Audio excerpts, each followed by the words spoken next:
আমি কিন্তু মাত্র ৩,০০০ টাকার চাকরি করতাম, বা আমার বাবার একটা বাইক ছিল, বাইকটা হচ্ছে 18 বাইক, ডায়াং।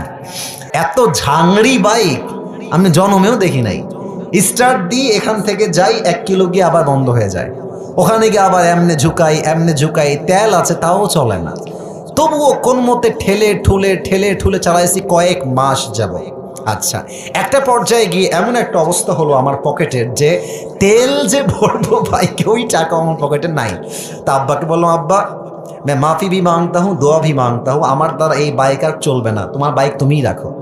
তা আব্বা বললো, কি করব বাইকটা, আমার পায়ে তো ব্যথা, আমি তো হার্টের রোগী, এটা কি সেল করে দিব?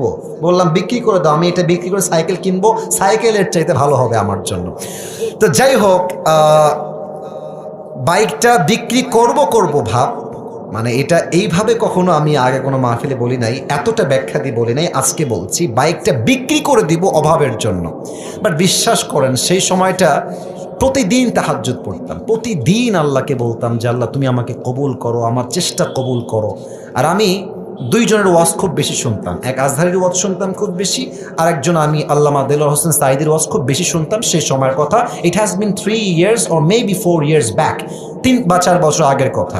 তো হঠাৎ করে আমি একদিন জুমার খুতবা দিলাম, আমি আবার বলছি এই কথা কিন্তু আমি কখনো কোথাও আপনার শোনেন নাই, আমি আজকেই বলছি। তো জুমার খুতবা দিলাম, আমি প্রায় 1 বছর যাবৎ জুমার খুতবা দেই, ভিডিও আপলোড হয়, কিন্তু কখনো কোনো রেসপন্স আসে না, আই মিন কেউ দেখে না ভিডিও। এই 10টা-20টা লাইক পড়ে, 2-1জন কমেন্ট করে, মাশাআল্লাহ, আমি তাতেই খুশি, আলহামদুলিল্লাহ, 2-1জন দেখলে আমার জন্য এনাফ, বা আমার খুশি কারণ হয়ে যাবে। তো আমার মনে আছে হঠাৎ করে একটা ভিডিও আপলোড হলো আমাকে নিয়ে, মাশাআল্লাহ, ভিডিওর টপিক খুব ভালো ছিল, লাখ লাখ রিচ হয়ে গেল, একদিনেই মনে করেন যে 10-20 লাখ মানুষ দেখে ফেললো সেই ওয়াজটা। পরে মিডিয়ার থেকে আমাকে কল দেওয়া হলো যে আপনি জুমা পড়ান কোথায়, আমরা আপনার ভিডিও রেকর্ড করব। তো অনেক বড় একটা মিডিয়া আমাকে বললো যে আপনার ভিডিও একটা আপলোড দিব, আপনি ইনশাআল্লাহ অনেক দূর যাবেন, আপনার জন্য অনেক বেশি কাজ আসবে, আপনি কাজ করতে পারবেন আপনার দাওয়াতি ফিল্ডে। তো একটা মাহফিল করলাম, মাহফিলটা ছিল পাবনায়। মাহফিল ছিল কোথায়? পাবনায়।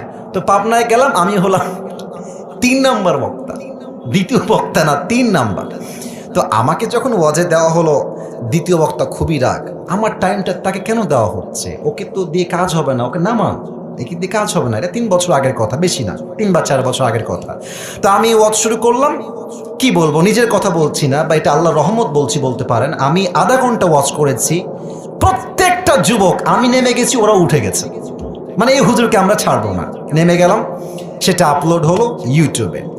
হঠাৎ করে একদিন আমার বাসা ছিল রাজশাহীতে, রাজশাহী